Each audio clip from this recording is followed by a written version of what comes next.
Kita semua pernah kan ngasih kritik ke seseorang, tapi kok ujung-ujungnya malah jadi bumerang. Nah, hari ini kita bakal bongkar satu pelajaran penting dari Dale Carnegie buat ngungkapin kenapa mengkritik itu seringkali sia-sia dan apa yang seharusnya kita lakuin. Oke, coba bayangin deh. Di satu sisi ada penjahat kejam yang paling dicari. Di sisi lain ada seorang presiden yang sangat dihormati. Kelihatannya beda banget kan? Tapi ternyata ada satu kesamaan yang luar biasa di antara mereka. Jawabannya bakal ngungkapin rahasia besar tentang sifat alami kita sebagai manusia. Cerita kita mulai dari tanggal 7 Mei 1931. Saat itu, kota New York lagi heboh-hebohnya memburu seorang pembunuh berbahaya yang dijuluki Crowley si dua senjata. Kalimat ini ditulis oleh orang yang sama yang beberapa saat sebelumnya baru aja nembak mati seorang polisi dengan darah dingin. Alasannya sepele, cuma karena diminta nunjukin surat izin mengemudi. Nah, ini dia intinya. Bahkan setelah divonis hukuman mati, Crowley sama sekali nggak menyalahkan dirinya sendiri. Di dalam pikirannya, dia itu bukan pembunuh. Dia adalah korban yang cuma membela diri. Dan ternyata dia nggak sendirian loh. Al Capone, gangster paling terkenal di Chicago pada masanya, juga punya pandangan yang sama tentang dirinya. Dia nggak ngelihat dirinya sebagai pemimpin geng yang kejam, tapi sebagai seorang pelayan publik yang disalahpahami. Jadi, poin krusialnya itu begini. Ini bukan cuma soal para penjahat. Ini adalah cerminan dari sifat dasar kita semua sebagai manusia. 99% dari kita, dalam situasi apapun, nggak akan pernah mau mengkritik diri sendiri. Nggak peduli seberapa besar kesalahan yang kita buat.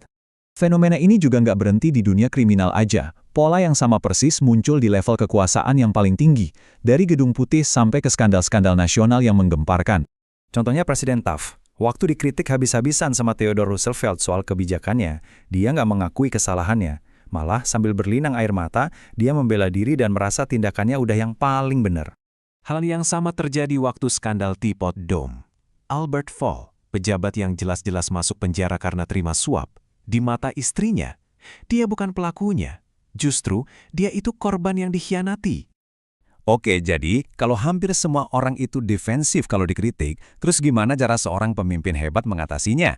Nah sekarang mari kita lihat gimana Abraham Lincoln belajar menguasai kecenderungan manusia yang sulit ini. Waktu muda, Lincoln ini sebenarnya kritikus yang tajam loh. Dia sering banget ngejek lawan-lawannya lewat tulisan, sampai-sampai pernah ditantang duel dan nyaris tewas.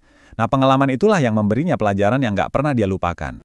Bertahun-tahun kemudian, di tengah-tengah perang saudara, pelajaran itu diuji habis-habisan, tepatnya setelah pertempuran Gettysburg yang sangat krusial. Lincoln waktu itu marah besar sama jenderalnya, Meade. Dia yakin banget keraguan Meade buat menyerang itu bikin perang jadi makin panjang dan memakan lebih banyak korban jiwa. Saking frustrasinya, dia pun menuangkan semua amarah dan kekecewaannya ke dalam sebuah surat yang isinya pedes banget, benar-benar surat kritikan yang sangat tajam buat jenderalnya. Tapi yang menarik, surat itu nggak pernah dikirim. Surat itu baru ditemukan puluhan tahun kemudian di antara barang-barangnya setelah dia meninggal. Jadi pertanyaannya, kenapa? Kenapa dia menahan diri? Disinilah letak kejeniusan Lincoln. Dia berhenti sejenak, lalu mencoba memposisikan dirinya di posisi Meade. Dia sadar kalau surat ini dikirim, yang ada Meade cuma bakal defensif. Harga dirinya bakal terluka, semangatnya sebagai komandan bakal hancur, dan ujung-ujungnya nggak ada hasil positif sama sekali.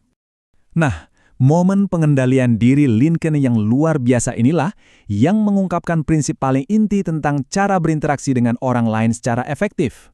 Dari semua cerita tadi, dari pembunuh, gangster, sampai presiden, kita sampai pada satu prinsip fundamental nomor satu dalam berhubungan dengan manusia. Jangan mengkritik, jangan mencerca, atau mengeluh. Kenapa sih kritik itu hampir selalu gagal? Ya ini dia alasannya. Kritik itu secara otomatis bikin orang jadi defensif. Harga diri mereka yang sangat berharga itu jadi terluka. Dan yang paling parah, kritik itu bisa meninggalkan rasa benci yang tahan lama. Kita harus ingat, kita ini berurusan dengan makhluk emosional, bukan makhluk yang sepenuhnya logis. Oke, kalau kita nggak boleh mengkritik, lalu apa dong alternatifnya? Apa yang harus kita lakukan? Kata-kata bijak dari Konfusius ini pas banget. Daripada sibuk mengoreksi orang lain, langkah yang jauh lebih menguntungkan dan jauh lebih aman adalah memulai dari diri kita sendiri dulu. Coba kita lihat Benjamin Franklin. Dulu dia dikenal sebagai pemuda yang ceplas-ceplos. Tapi dia berhasil mengubah dirinya jadi salah satu diplomat paling hebat di dunia. Rahasianya, cuma satu resolusi sederhana ini, dia berjanji pada dirinya sendiri untuk tidak pernah membicarakan keburukan orang lain. Inilah alasan kenapa pelajaran dari buku ini tuh benar-benar abadi dan tetap relevan sampai sekarang. Kemampuan untuk memahami dan berempati, bukannya langsung mengkritik, adalah fondasi sejati dari komunikasi dan kepemimpinan yang efektif. Jadi, lain kali kalau kamu udah gatal banget pengen ngeritik seseorang, coba deh berhenti sejenak, tarik napas dulu. Sebelum kata-kata tajam itu keluar, tanyakan pada diri sendiri. Dalam situasi seperti ini, apa ya yang akan dilakukan oleh Lincoln? Jawabannya mungkin saja akan mengubah segalanya.